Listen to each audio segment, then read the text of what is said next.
Bom, dado toda a construção de sistemas de spin meio que nós fizemos até aqui, que consistiu em definir os operadores, mostrar as relações de comutação, né, as projeções de spin em direções arbitrárias, mostrar um exemplozinho, né, de medições, como é que elas alteram o sistema via postulados da mecânica quântica. Depois de tudo isso, só faltou a gente fazer o que é onipresente em qualquer descrição de qualquer área da física, que é a evolução temporal. Porque nós sabemos, né, que os nossos sistemas físicos interagem com o ambiente ao seu redor. Essa interação faz com que eles modifiquem com o passar do tempo.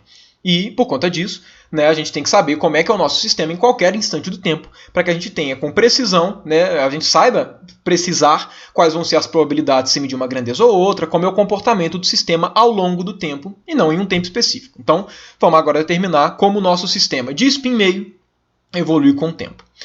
Falar de evolução temporal na mecânica quântica é análogo a gente falar da equação de Schrödinger. A equação de Schrödinger é a equação que nos diz como um sistema evolui. Então, pela equação, nós temos que a Hamiltoniana aplicada em um estado físico tem que ser igual a I, H barra, derivada no tempo desse estado físico. Ou seja, perguntar como um sistema evolui no tempo é equivalente a perguntar quem é a Hamiltoniana para esse tipo de sistema.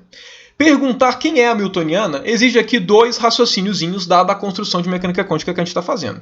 Primeiro, a gente só sabe que um sistema só vai evoluir no tempo se ele tiver alguma interação. Então, o primeiro passo é com que spin interage? Okay? Spin vai interagir com o quê? E como a gente viu, os spins eles interagem, eles manifestam o seu comportamento, né, quando estão na presença de um campo magnético. Então, né, isso foi discutido lá no iniciozinho da terceira aula, né, dessa nossa terceira aula, que é o tópico até agora, né, de que a gente vê a manifestação do spin através de comportamentos magnéticos, porque spin é um tipo de momento angular, e momento angular na mecânica quântica está associado a magnetismo. Dado isso, a gente sabe que a nossa Hamiltoniana vai ter a ver com campos magnéticos. Então, a primeira coisa que a gente vai fazer é, obviamente, qualquer tipo de campo magnético interage com o nosso sistema.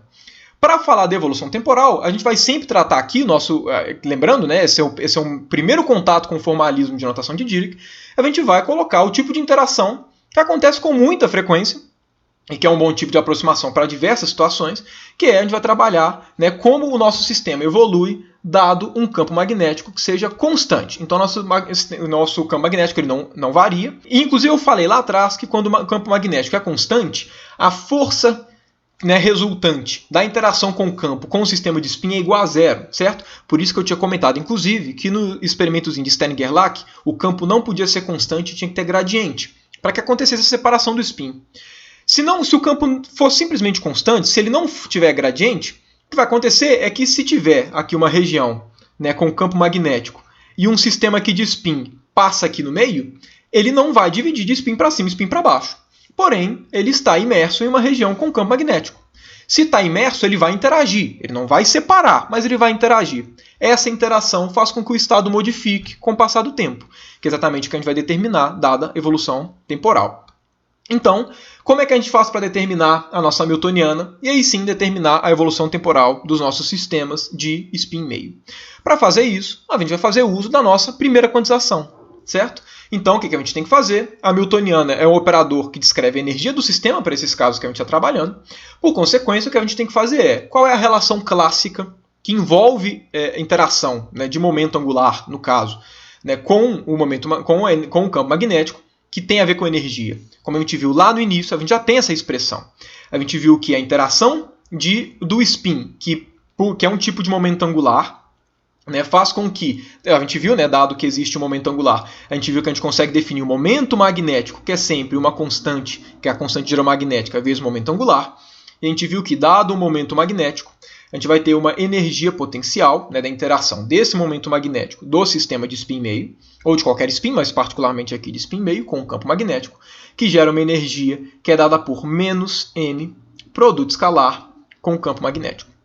No processo de primeira quantização, né, obviamente, esse cara daqui a gente ainda pode escrever ele como menos lambda, constante giromagnética, L produto escalar com B. Como nós estamos tratando aqui de sistemas de spin meio, na quantização, o que vai acontecer? A nossa energia potencial ela vai ser promovida a um operador hamiltoniano, que é exatamente o que está ali relacionado à energia, e o nosso operador a nossa grandeza momento angular, ela vai ser promovida ao contexto de momento angular que a gente tem aqui, que é o nosso operador de spin.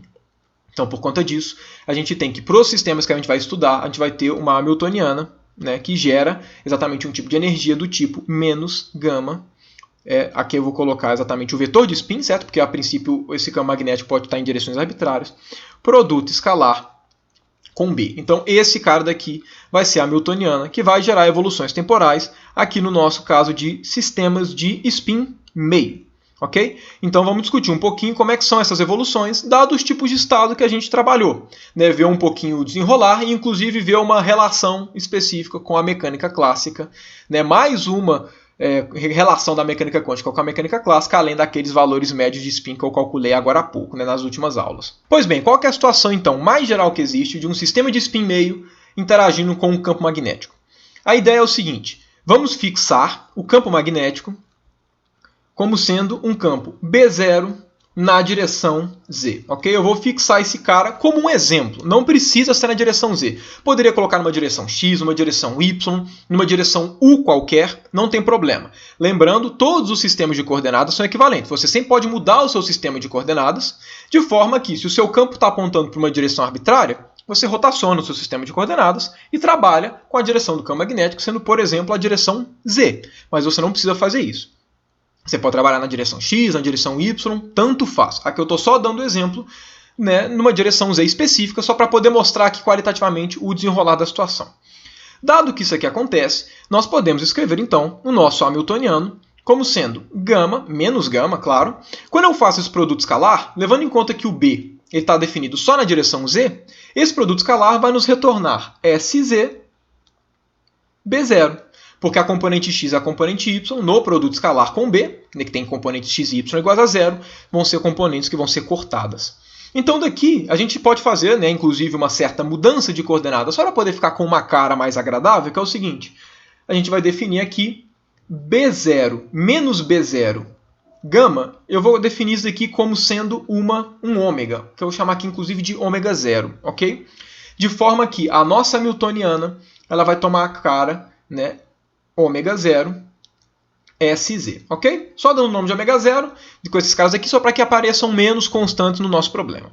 Dado isso daqui, né, a gente pode então escrever a nossa Hamiltoniana nesse nosso exemplozinho como sendo, né, lembrando, aqui vai ser H barra sobre 2 e aquela matriz, né, que é a matriz diagonal, o SZ, então aqui a gente vai ter H barra ômega zero sobre 2, 1, 0, 0, menos 1. Dado que nós temos aqui o nosso Hamiltoniano, basta que a gente tenha um estado físico que descreve um sistema de spin meio para que a gente possa evoluir ele no tempo tranquilamente, em termos do que a gente já viu na segunda aula a respeito dos postulados da mecânica quântica. Como nós sabemos, a gente pode escrever o nosso estado psi em qualquer base de projeção de spin. Se eu quiser escrever ele em termos das bases mais ou menos na direção Z, em termos das bases mais ou menos na direção X, mais ou menos na direção Y, ou mais ou menos de uma direção U arbitrária, eu posso fazer isso sem problema, porque todos esses caras daqui individualmente formam bases ortonormais e funcionam tranquilamente. Porém, como eu vou escrever o meu estado? Em termos de qual base? Dado que a nossa Hamiltoniana é uma constante vezes sigma z, obviamente nós vamos escrever o nosso estado como uma superposição, a gente vai escrever em termos da base, né, o estado mais genérico possível para não ser nada específico, né, para não perder generalidade, a gente vai escrever o nosso estado em termos da base em Z. Por quê? Porque, como já disse na segunda aula, né, de postulados da mecânica quântica, a evolução de um sistema quântico é feita trivialmente acrescentando fases locais quando o seu estado está escrito em termos, né, dos autoestados do Hamiltoniano. Mais e menos na direção Z, né, que quando não tem nada aqui é na direção Z, são autoestados de sigma Z. Se esses caras aqui são autoestados de sigma z, a evolução temporal é feita trivialmente. Como é que ela é feita, então? A evolução é simples. A gente simplesmente coloca fases do tipo exponencial de menos i, energia vezes tempo, sobre h barra, na frente de cada um deles. Então, olha só. Se a gente aplicar, então, a Hamiltoniana ao estado mais, quanto é que isso aqui vai dar? Isso aqui vai dar h barra, ômega zero sobre 2, vezes sigma z, aplicado ao estado mais, ok? Só peguei a Hamiltoniana e escrevi aqui de volta. Agora, sigma mais é um autovetor de sigma z, certo? É um autovetor de alto valor igual a 1. Por conta disso, esse cara daqui, essa aplicação, vai dar simplesmente mais. Se vocês quiserem, inclusive, fazer matricialmente, né? Sigma z aplicado em mais, matricialmente vai ser o quê? Representação do σz, né, vezes a representação em termos de vetor do mais. Né? A gente sempre está escrevendo todas as vezes que a gente está fazendo em forma matricial, a gente escreve em termos da base mais e menos. Então o vetor mais ele é simplesmente o vetor 1, 0. Isso aqui vai dar quanto? Vai dar exatamente o vetor 1, 0. Ok? O que isso aqui significa? Significa que o estado mais é um alto estado do hamiltoniano com alto valor h barra ômega 0 sobre 2. Mesma coisa vale se eu fizer a mesma coisa aqui por estado menos. A única diferença é que vai aparecer menos h barra ômega 0 sobre 2 vezes o estado menos. Então, o que a gente vai fazer? Se a gente quiser determinar a evolução do nosso estado, aqui a gente vai ter psi igual a alfa. E agora a gente coloca a fase correspondente à evolução do mais. Então, aqui ficar menos i ômega 0 t sobre 2, certo? Porque lembrando, ele tem energia, o alto estado mais na direção z para esse hamiltoniano tem energia h barra ômega 0 sobre 2. Então aqui, o estado mais beta, exponencial de mesma coisa, só que agora com energia negativa. Então aqui vai ficar i ômega 0 t sobre 2 vezes o estado menos. Então esse cara daqui é o nosso estado psi evoluído, dada essa certa hamiltoniana daqui. Para ser ainda mais correto aqui, né, a gente poderia usar o fato de que a gente definiu o ômega 0 como sendo menos gama B0. Então, onde tem ômega 0, a gente pode simplesmente chegar aqui e substituir para ter exatamente a evolução em termos do campo magnético, ok? Então, esse menos daqui vai fazer com que aqui fique mais, aqui vai ficar gama B0. E aqui agora a gente faz a mesma coisa, em vez desse ômega 0 daqui, a gente substitui por um menos gama B0. Então, esse cara daqui fica a nossa evolução do nosso, né, estado psi, escrito de forma genérica em termos da base em Z, para um ômega 0 escrito como gama B0, que foi a forma que a gente escreveu o hamiltoniano. Mas você ainda pode estar com aquela pulga atrás da orelha falando: esse hamiltoniano não é o hamiltoniano mais geral que tem jeito. Está sendo muito restrito, você está usando o mais simples de todos, que é o sigma Z, que é diagonal. O campo magnético poderia não estar na direção Z e, por consequência, o H não está escrito em termos sigma Z. Esse cara daqui não está nem um pouco genérico. Para mostrar que esse cara daqui eu não estou perdendo generalidade escolhendo o sigma Z, vamos supor, então, que a gente tenha uma situação, vou até colocar esse cara aqui um pouco mais para cima, vamos supor, né, só para vocês verem como é que a situação é exatamente idêntica, vamos supor, então, que o nosso campo magnético que a gente vai colocar no nosso sistema, ele agora vai ser um B0 na direção U, que é uma direção arbitrária, para que a gente possa falar que o nosso H vai ser o mais geral de todos. Né? Pegando a expressão, então, a gente vai ter que o nosso hamiltoniano vai ser quanto? Menos gama B0 SU. Se a gente fizer o produto escalar de S com o B sendo B na direção U, vai dar o quê? Vai dar S na direção U vezes o B0. E a gente já calculou exatamente a expressão matricial desse cara. A gente sabe que o H vai estar nesse caso, chamando aqui, né, claro, o gama B0 de ômega 0, só para poder ficar menos poluído. Aqui a gente vai obter H barra ômega 0 sobre 2. Aqui a gente vai obter aquela expressão cosseno de θ, seno de θ exponencial de menos Iφ, menos Iφ. Aí que vai aparecer aquele seno de θ exponencial de Iφ menos cosseno de θ. Aí você pode falar, beleza, agora está o mais geral possível. Só que se a gente for parar para pensar, esse cara daqui é idêntico o raciocínio que a gente vai ter para esse. Por quê? Qual que é a ideia? Esse cara daqui eu posso escrever como? Posso escrever ele como H barra ômega 0 sobre 2 vezes sigma U. Certo? Eu vou chamar isso aqui matriz de Pauli na direção U, da mesma forma que a gente tem sigma X, sigma Y, sigma Z e a gente definiu o SU, eu vou escrever esse cara aqui como sigma U, ok? Então, vamos lá, se a gente tem o nosso estado então escrito dessa forma que a gente tinha, né, que é alfa, o estado mais beta, estado menos, qual é o raciocínio que a gente teria que fazer, né, que a gente teria que ter para poder evoluir esse estado, dado que essa hamiltoniana agora é a hamiltoniana da vez, não mais em termos do sigma Z. Aqui, o raciocínio é muito simples. A gente, em slides anteriores, a gente já escreveu como ficavam os estados mais e menos na direção U em termos dos mais e menos na direção Z. Se você pega essa situação e inverte, você, através dos estados mais e menos na direção Z, você obtém os na direção U. Então, o que você vai fazer? A evolução temporal sempre é feita de forma trivial quando escrita, né, quando o seu estado está escrito em termos das bases do hamiltoniano. Se o hamiltoniano não está escrito em termos de sigma U, né, ou de forma análoga, não está escrito em termos de SU, Então, quais são os autoestados desse cara? São os mais e menos na direção U. Então, o que a gente vai fazer? A gente vai pegar aquela relação que a gente fez, né, com aqueles cossenos de θ sobre 2 e senos de θ sobre 2, vai pegar esse estado e vai mudar ele de base. A gente vai escrever ele em termos da base mais e menos na direção U. Claro, quando a gente escreve em termos de mais e menos na direção U, os coeficientes não passam a ser mais alfa e beta.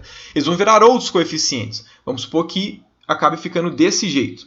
Mais na direção U, mais B vezes o menos na direção U.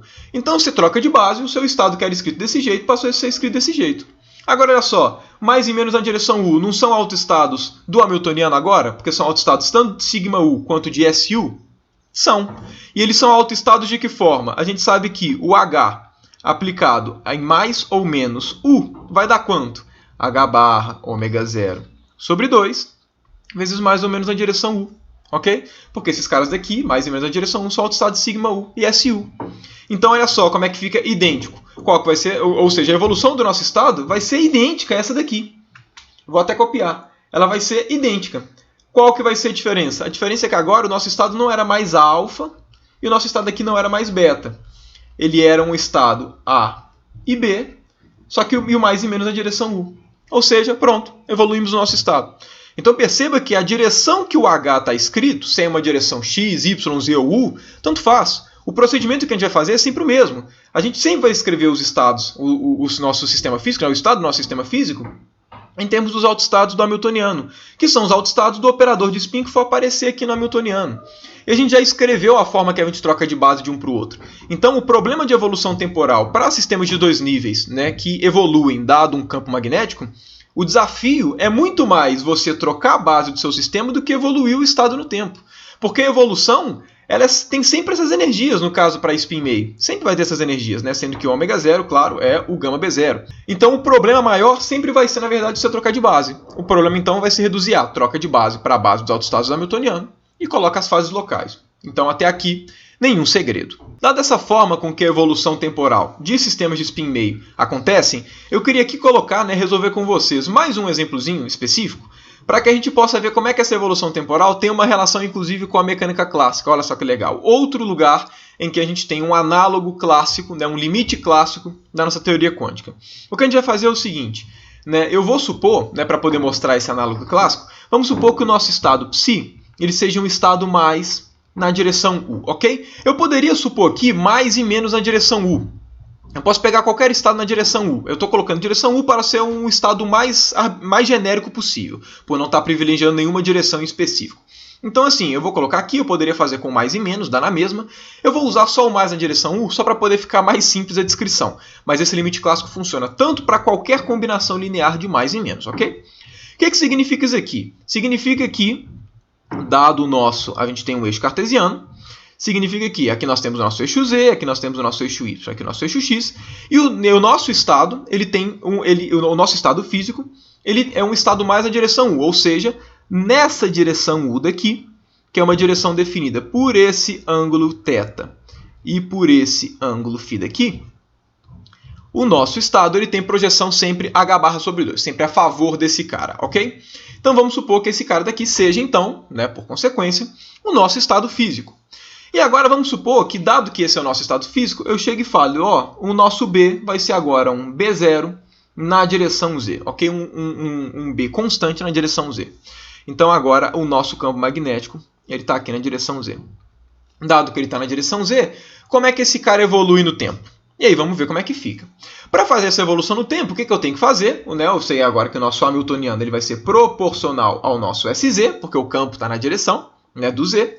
Ou seja, o nosso Hamiltoniano vai ser aquele cara H barra ômega 0 sobre 2, 1, 0, 0, 0 menos 1. Então, o que eu tenho que fazer? Escreve o estado em termos dos autoestados do Hamiltoniano. Então, a gente sabe como é que escreve o mais na direção U em termos dos mais e menos na direção Z. Então, a gente sabe que o nosso psi aqui ele pode ser escrito como cosseno de θ sobre 2, exponencial de I φ sobre 2, aqui na verdade é menos I φ sobre 2, estado mais seno de θ sobre 2, exponencial de I φ sobre 2, vezes o estado menos. Temos aqui então o nosso estado, que é o mais na direção U, escrito em termos de mais e menos na direção Z, usando aquela regrinha que a gente já chegou a algumas aulas atrás. Dado que a gente tem aqui então o nosso estado escrito em termos dos autoestados hamiltonianos, o que a gente vai fazer? A gente vai acrescentar fases aqui, certo? A gente vai acrescentar fases locais para cada um desses caras para fazer a evolução temporal. Como é que é a fase que a gente vai adicionar? Para esse vetor mais daqui, a gente vai adicionar a fase exponencial, né? Dado que a energia dele é h barra ômega 0 sobre 2 e a do outro é menos h barra ômega 0 sobre 2, a gente vai ter que acrescentar aqui uma exponencial de menos i ômega 0 t sobre 2, e para esse cara a gente vai adicionar uma exponencial de i ômega 0 t sobre 2. Agora, olha só, quando eu adicionar, eu vou ter duas exponenciais imaginárias juntas, multiplicando. Então, eu posso somar os expoentes. Então, olha só, o nosso estado psi, ele vai passar a ter qual cara? Ele vai passar a ser agora cosseno de θ sobre 2, o nosso psi de t, o nosso estado evoluído. Aqui vai ficar exponencial de, eu vou colocar menos i sobre 2 em evidência. Então, menos i sobre 2. Aí aqui vai aparecer o quê? Φ mais ômega t. Estado mais seno de θ sobre 2, exponencial de, eu vou colocar i sobre 2 em evidência. Vai ficar quanto? Φ mais ômega t. E aqui vezes o nosso estado menos. Esse cara daqui agora é o nosso estado psi evoluído no tempo. Agora, olha só, como é que a evolução no tempo foi feita? Se você olhar o estado antes de evoluir no tempo e depois, a alteração é que a gente trocou φ por φ mais ômega t. Ou seja, o que a evolução temporal, dado esse campo na direção B, vai fazer para o nosso sistema de spin meio? Vai fazer com que o nosso φ varie no tempo. Então, a evolução temporal é simplesmente fazendo com que o φ varie no tempo. Claro, aqui é ômega 0. Fazer com que ele rode. Agora, olha só, o que é o φ rodar? O φ é exatamente esse ângulo entre os x. Então, qual que vai ser o movimento, né, desse estado? Lembrando, esse estado daqui, né, ele era inicialmente um estado na direção U. O estado na direção U é definido pelo θ e pelo φ. Então, o que essa evolução está fazendo? Essa evolução, se vocês forem reparar, se ele está mudando o ângulo aqui, ele está fazendo com que a direção no qual essa direção U, ele está fazendo com que essa direção U ele rode, ele está fazendo com que ela mude ao longo do tempo. Rode aqui, que seria equivalente a fazer com que esse φ vá variando no tempo. Agora, que tipo de movimento é esse que o vetor está descrevendo? Ele está descrevendo um movimento de precessão em torno de quem? Do campo magnético.